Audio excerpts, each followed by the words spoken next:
before we get there, I want to add a slide. And this helps you with a little bit of perspective. I talked about, if a high school were to pull out $94, that would go for their. If a person was to give $100 to St. Francis in a given weekend, what would happen with that $100? The first $10 goes to the diocese. So this is how the Diocese of Wichita functions. And I want you to understand our diocese functions highly efficiently, and it has one of the best and most robust staffs of all chanceries that I know in our nation. I've been able to be in a position where I've compared chanceries. We are blessed, and it's because of this here, so I'll never complain about that 10%. 4%, as I've already told you, goes to charities in one way or another. That's needs outside of our parish that get funded that way. Parish operations, these would be or things like bills, lighting, electricity. $11 would go to that. $45 goes to Catholic grade school. $7 is what's called high school subsidy. So in order for the 4 Catholic high schools in the Diocese of Wichita to function, parishes actually pay an extra percentage in to help support those. And so we have 7% of a subsidy, but $16 goes to high school education. So $23 goes to high schools. $5 is for maintenance. That's maintenance staff as well as different projects that maintenance needs to be able to do. And 2% is for youth ministry, such as PSR, confirmation class, summer youth programs, and the like. Just gives you a sense of where things go. Okay. Now, in a stewardship parish, which is our next section here, what is a stewardship parish? A stewardship parish, Wichita says, within the unique demographics of each. Now, here's this point that was being made earlier. Parishes are different. The demographics are different. Rural parishes are different than urban parishes. Suburban parishes are different than inner city parishes. Hispanic parishes are different than Anglo parishes. Vietnamese parishes are different than Filipino parishes and the like. There's just unique demographics to each. It seeks through regular participation for the Eucharist to spiritually uplift the lives of parishioners, and the parishioners in turn invited, encouraged, and sent forward and given the opportunity to become actively engaged and involved. So this is a stewardship parish. Parishioners become actively engaged and involved. This invitation, opportunity, and involvement tends to facilitate a real life experience and a sense of hospitality, prayer formation, and service. So if you were to take some time and just sort of meditate on this, this is what a stewardship parish is supposed to be. I've shared with you the idea that a parish should be an ecclesial movement. Did I talk to you about this? Or am I thinking about a different group now? Okay. You guys know about the Catholic Charismatic Prayer Movement, or you may have heard of different movements like Focolare, or you may have heard of the Neo-Catechumenal Way. There's different movements in the church right now that actually outside the United States are exploding. And they're called church movements or ecclesial movements. And what an ecclesial movement is it's lay membership engaged in a faith journey that involves Christian witness, and it bases its teaching, its pedagogy, on a charism, a particular strength that community wants to have, and it's usually following a person that's a founder, okay? So, for example, the Catholic Charismatic Movement is based on the shared life of the Holy Spirit that then expresses itself in those charisms in a very visible manner, okay? That's a movement that happened for 50 years now in the United States, or in the world, and it's all over the world. Well, it's an ecclesial movement because it brings people on to live this life at a different level. I would propose that stewardship is an ecclesial movement. It's a church movement. It's a church movement that, even though it's not solely lay, it is also clergy, but nevertheless primarily a lay movement. It's about a faith journey that is supposed to be based on the charisma, the Christian witness that we have. It has its own pedagogy. Even what we have today, it has its own standard. A standard that we saw is not in the Code of Canon Law, not in the Vatican II documents, but it's a standard that we live by because that's the standard that will allow us to function according to the stewardship way of life. It has these charisms of a sense of community, of gratitude, of joy, of mission. And as far as founders are concerned, we can talk about Bishop Gerber, we can talk about Monsignor McGreed, we can talk about Monsignor Himberger, John Lansreth, you can talk about Ken Van Haverbeek, and all these persons who've gone before us have been able to help offer us this wonderful way of life that we have here. If you think about it, when you think about stewardship as an ecclesial movement, we are a part of something. We're a part of something great. And when we adopt this way of life, we are sharing this way of life, and we're showing the church a new possibility of being Catholic. Part of this is because people question whether the parish is going to survive. If you go to Europe, churches are museums. And whenever you go throughout the world, the participation in the life of faith in many places is almost absent. And it led the bishops to ask Pope Francis, Pope Francis, is the parish still going to work in the world today? They were actually saying in England or in Europe, the ecclesial movements are where the strength really is. Like Neo-Catechumenal Way is exploding, Focolare is exploding over there. And they're saying this is what works, so should we go to this and move away from this? And the Pope says this, I'd like to stress one thing. The parish remains valid. The parish must remain. It is a structure that we must not discard. It's the home of God's people. The problem is how the parish is organized. He goes on to say, there are parishes who scare people off, parishes with closed doors. But there's also parishes with open doors, parishes where someone comes to ask the question, and they're told, come in, make yourself at home, what can we do for you? And someone listens to them patiently because caring for the people of God requires patience. It takes effort. He goes on to say, managing a parish takes effort nowadays. The Lord has asked us to get a little tired, to work and not to rest. A parish is exhausting if it's well organized. I would say he just described a stewardship parish. I would also to say he described why many dioceses don't go that direction, because it's exhausting to run a stewardship parish. Like my brother priest said, he hasn't slept for 30 years. And I took that as permission to be okay with that.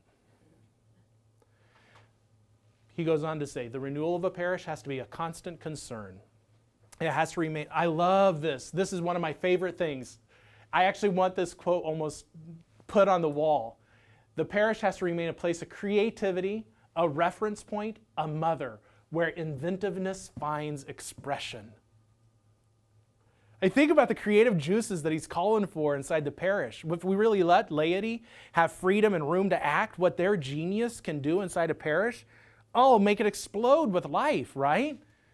Where when a parish does all this, it becomes a missionary disciple, a parish that goes forth.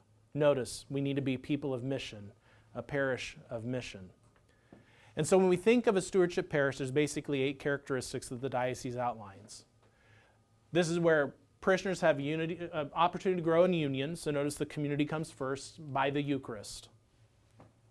The stewardship parish has an active stewardship committee. A stewardship parish gives proportionally, generously, and sacrificially of all 3 of these things. Not just one, but all 3. A mission statement, pastoral plan, and a supporting structure in place. So there is an articulated goal, and this needs to be revisited about every 5 years. Stewardship education is ongoing. An annual stewardship renewal is in place. Special fundraising is conducted within the boundaries of the stewardship mindset. And planned giving and endowment awareness are promoted. So at St. Francis, I have about once every 2 months, I have a dinner with persons. I invite them over and I just remind them of, if you're making your will, just remember St. Francis. The rest of the dinner is all about how you participate in the life of the parish, and it's a lot of fun. So this is what a stewardship parish is called to be, a missionary parish. Stewardship in Catholic schools. Now, it's one of my propositions that we need to find a model of stewardship that is not so closely attached to Catholic schools that they're mutually self-defining, like you can't have one without the other. That being said, it's not possible to talk about stewardship in the Diocese of Wichita without its intrinsic history in this great benefit that we have in Catholic schools. On one level, we never want to deny the valuable ways in which persons offer Catholic education to their children that doesn't happen in Catholic schools. They choose that, and that is on their prerogative as the primary educators of their children. I will never deny that. The blessings of Catholic schools, though, is one way in which our stewardship is able to engage in this. And, something happened to me a few years back whenever one of our brother priests was proposing to us that an inner city parish was unable to send children to Bishop Carroll. And they were unable to do so because they just simply didn't have the ability to create financial resources. And he talked about how unjust this was, and a lot of what was brought up, what about parishes that don't have resources? How can we help them in these resources? Well, we've already seen in the pie chart that 7% goes to subsidies to help offset that, so there's something that's happening there. But in the course of this, it was proposed that we add another 1%, which would be $1 million, to go to children in the inner city corridor of Wichita, so greater opportunity of kids can come here. I struggled with this until a person said this: the best way to battle social poverty is through good education. And whenever we can play into the educational system that brings children into a good Catholic education that's based in values and the worship of God, and then gives them the ability to become good stewards of all their gifts, then we're actually creating Wichita to be a better place by doing that. Stewardship in Catholic schools, therefore, one of the great benefits that we have is that our school system has a far greater range of socioeconomic presence than any other Catholic school. Tuition-based schools, by nature, have to be those schools of persons who can afford it in one way or the other. I'm not going to say that everybody's wealthy who goes to a tuition-based school, but they can afford it in one way or another.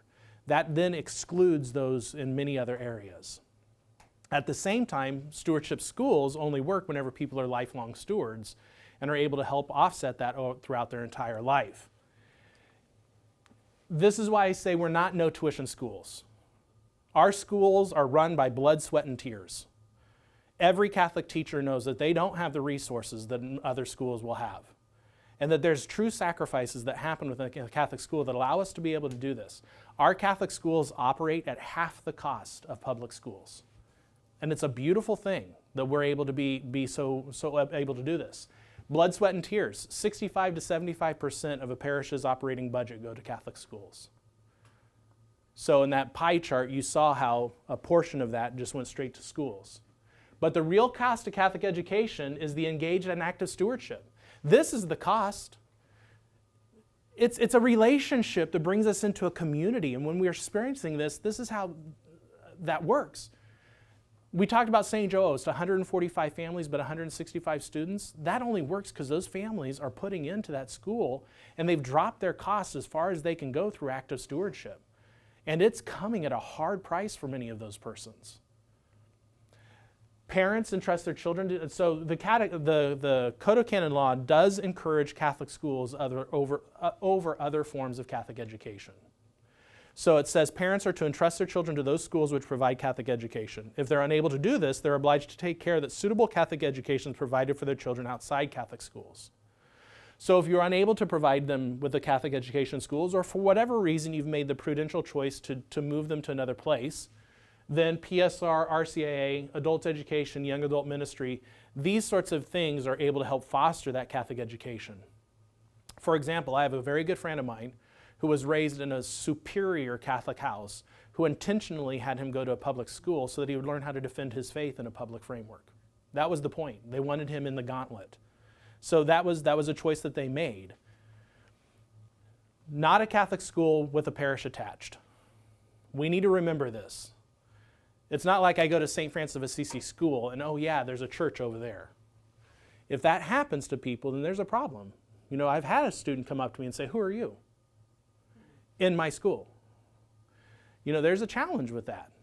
That people are getting a service from the parish, but they're not belonging to the parish. And this is where the pastor has a face-to-face conversation with the person. Stewardship in Catholic schools are not cheap. Whenever we look at the overall cost at St. Francis, we put $1.1 million to send all of our children to Bishop Carroll, and it's $2.2 million to run our grade school. Catholic schools are a privilege and not a right. They're a privilege. Now, Catholic education is a right. Catholic education is a right. Catholic school is one form of education. Because it's a privilege and not a right, it's an agreement between us to live the stewardship way of life, to strive for the standards that call us to a higher level of living. We need to remember, though, the benefit of this. Single-parent families. And I find, in my experience of being a pastor of a Catholic school, one of my proudest moments is whenever families are going through serious crisis. And one of the most major stable things that they have is their kids can go to school at the same spot. Their life, they may have lost a job, they could have had a serious death, there could have been a tragedy within the family could have been rocked in 100 different ways. And they're not threatened. It's not like, oh, no, that's the point. Bear one another's burdens, right? And that's whenever people start realizing this great gift that we belong to a community who loves me. And this is an outreach of that. First-generation immigrants, families suffering from job loss, chronic illnesses that affect families, all of these things are being able to be supported through this great gift of stewardship that we have. Father Ken Van Haverbeek has a wonderful quote. The question of active stewardship is not a matter of money, but of active practice of the faith. Catholic schools are not primarily academic institutions. They're first and foremost schools of formation in faith, moral values, service, and spirituality. Our Catholic schools can succeed only if they work hand in hand with the parents. Talking to the parents, your active stewardship in the parish is not just desirable, it's crucial to everything you and we want to accomplish for your child. It's important for us to enter into this dialogue of relationship, that you carry your own burden and we help share your burden as well. The final point for the day, as we all get a little excited, final point for the day is United Catholic Stewardship. So how does this work as a diocese? And this is where a lot of people say, so we've heard of stewardship parishes out inside there, but how did this happen in the Diocese of Wichita? Well, United Catholic Stewardship is the vehicle that makes this work in the Diocese of Wichita. So just like you have to turn on the car and make it go, the vehicle that makes all of these benefits, all these realities in Catholic Church happen for us in diocese is this. United Catholic Stewardship really in many ways is a review of a lot of things that we've done. Remember, Monsignor Himberger shared with us that United Catholic Stewardship started whenever we had the people gathered, which was back in the 80s, as well as the conversation with priests at Ryan Library, which actually is called Emmaus. And the people gathered, when they dreamed dreams, dreamed of this particular model, and then whenever the Emmaus got together, all the priests got together and said, we can make this happen. That environment of an engaged laity, visionary bishops, committed pastors, and a united presbyterate, that environment happened right there, and that's the environment that we must keep going all the time. That's the environment that birthed United Catholic Stewardship. So whenever we give our 10% from our parish to the diocese, we're giving it to a fund called UCS, United Catholic Stewardship, okay? But it's not just simply the money, it's the entire activity that's led to the Lord's Diner, that's led to the Guadalupe Clinic, that's led to the Anthony Family Shelter, that's led to the women's shelter, I can't remember which one that's called, Harbor House Shelter. We have so many different ministries. Do you guys know that Lord's Diner serves over, I think it's 1,500 meals every day? 1,500 meals every day. And it was from a bishop who sat there and said, I want one more meal every day for everybody. It's a phenomenal experience for us that comes from the reason why we have the Spiritual Life Center, as well as the Catholic Care Center, as well as Good Shepherd's Crossing and all those other things. That's all United Catholic Stewardship. That was all made possible because our diocese got together with this vision that took place. So you're going to see in this United Catholic Stewardship sort of concentric circles going out. And it begins here, recognize the strength and support of the role of the family in the life of the church. Family's where it begins. Family's the basic cell of society, and the church must always fight to protect the family. From the family, and I have to make a point here about single persons, because oftentimes single persons hear the word family and they think I'm excluded from that. No, single persons are children of parents as well. Single children are single persons are still part of a parish family as well. We should not be so exclusive to the word family that we automatically think that it's parents with blood children. But nevertheless, as the family goes, so goes the society, and we have to be able to protect that. From the family, then we go to local parish life. We bring formation and unity among the parishioners who give generously, sacrificially, and proportionately the very graces, charisms, right? Natural talents as well as charismatic talents, and God-given giftedness of time, talent, and treasure. So from the family, then we play into the parish itself. Now, from the parish, then we get into the experience to respond and fulfill our baptismal call to discipleship. This is all the mission, invitation, encouragement, and opportunity to experience this, to be lived disciples inside our parish.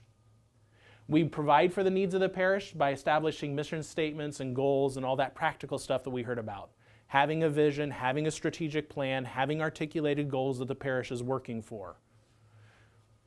To recognize the parish as a primary and ordinary recipient of sharing our individual and family God-given giftedness. Now here's the deal.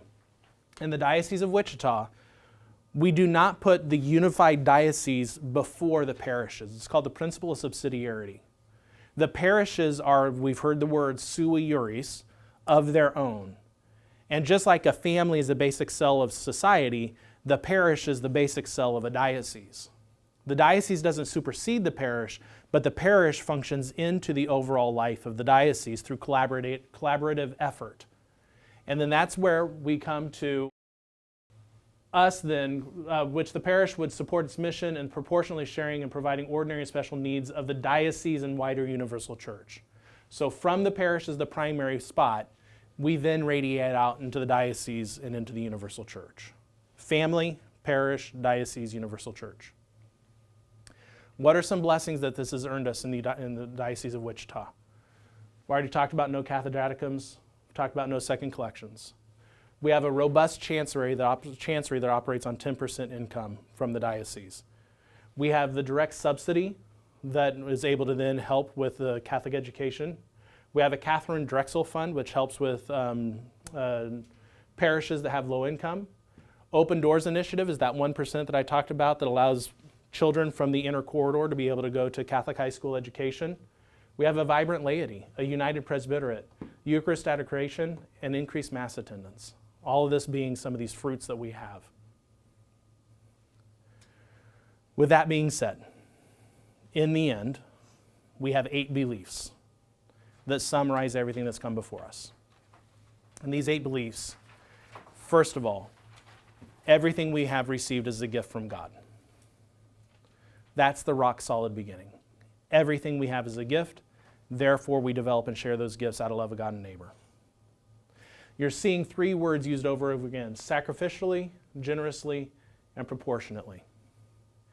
I'm going to share with you, Bishop Gerber hesitates with the word sacrificial because it puts a negative tone on the gift, as if by giving I'm automatically doing something sacrificial.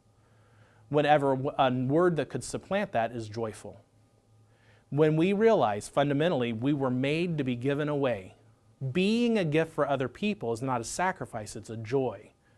Learning to become a joy may have to take an experience of sacrificial training. Stewardship's about faith. It's a faith-based reality. And whatever we do, we cannot compromise the faith-based reality that's going on there. Because it's a faith-based reality, as a pastor and as parents, as homeowners, as persons who are playing in the life of a parish, there's always going to be something uncomfortable about it. There's always going to be something that will stretch the boundaries of what we see visibly because we walk by faith and not by sight, right? It's a spirituality. This is not an exaction. It's not a program of campaign development, capital fund development. It's not about any sort of mechanism by which we're able to cleverly get X, Y, and Z. It's a spirituality. This is a reaction to our discipleship. It's the active branch of our discipleship. It's characterized by 4 things. Starts with hospitality, prayer, goes through formation and service. We saw these 4 things inside the letter of Peter. Whenever hospitality is love of God, prayer is the love of neighbor, formation is that laleo, that preaching, the sharing of word of God, but we don't only preach, we also act, service. Word and deed is what we look at in that. Bishops, pastors, and parish leaders have a crucial responsibility to live stewardship. Our leaders need to be bought into the system. Our leaders are called to be held accountable. Our leaders are called to the life of conversion and the same spirituality that we're calling all Christians to. This must also be integrated into everything. In anything we do, stewardship language takes a part of what we do because it's a way for us to foster this way of life. So whenever we talk about the church as an ecclesial movement, whenever I suggest the fact that there's something about this that's our identity and we're buying in to a mission, that mission is able to be seen throughout this. And the more I've even talked about that, the more convinced I am about this as being an ecclesial movement. That we have expectations and we can strive for those expectations through this way of life. Number 7, the universal church, including parish and diocesan missions, are supported. So a portion of our money not only goes to the diocese, but from the diocese it goes into the entire world. And then finally, it's about our first fruits, about giving God our first and our best. The earliest examples, the earliest teachings of our scriptures become some of those fundamental teachings, that we give God the first and the best. In the end, stewardship is a lot like the Sea of Galilee versus the Dead Sea. The Sea of Galilee, which is up here, has fish in it, a lot of life. So the apostles were able to fish on the Sea of Galilee, but the Dead Sea is dead. Now the Dead Sea, if you're in the Dead Sea, is filled with salt. As a matter of fact, they say that when you float in the Dead Sea, you float higher because the salt density is so high that you actually float pretty up there in the water. The difference between these two things, the reason why the Sea of Galilee is alive is because it has water flowing into it and water flowing out of it. That keeps the fresh water happening inside the Sea of Galilee. The stewardship way of life must be connected to discipleship and evangelization in order for it to keep its life going. Being a disciple, I follow Jesus Christ in faith. I've received the kerygma in which God's love has redeemed me from sin, and confessing Jesus Christ's name, I now proclaim him to the nations, knowing he's opened eternal life to me. That gospel message has grabbed my heart, and because I love the Lord, then I also love this community of faith that he's brought me into. These people who most immediately are present to me, not only in my family, which is the first educators of my faith, but also inside my parish. And because I'm a disciple, I'm a steward, because I love my family and I share my responsibilities out of love of God and neighbor in this. But this entire experience creates in us another explosive element, and that's the desire to share the same message with others, because there's real life and real joy in this, and that is expressed through the mission of evangelization. What I have received, I desire to give so that we can all participate in the life of salvation. Those are the rivers flowing into stewardship and out of stewardship. Without the rivers flowing in or out, we become more like the Dead Sea. The Dead Sea is dead because there's no outlet. And because there's no movement inside that, parish operations can float, but they lose life. And we are called in the stewardship diocese to be able to participate in this life-giving reality that's the active branch of our stewardship, so that other souls can also be saved by being invited personally into this shared life of faith. With that being said, let's ask God for his blessings upon our parish. Remember, O most gracious Virgin Mary, that never was it known that anyone who fled to thy protection, implored thy help, or sought thy intercession was left unaided. Inspired by this confidence, I fly unto thee, O Virgin of Virgins, my mother. To thee do I come, before thee do I stand, sinful and sorrowful. O Mother of the Word incarnate, despise not my petitions, but in thy mercy hear and answer me. Amen. In the name of the Father, and of the Son, and of the Holy Spirit. Amen.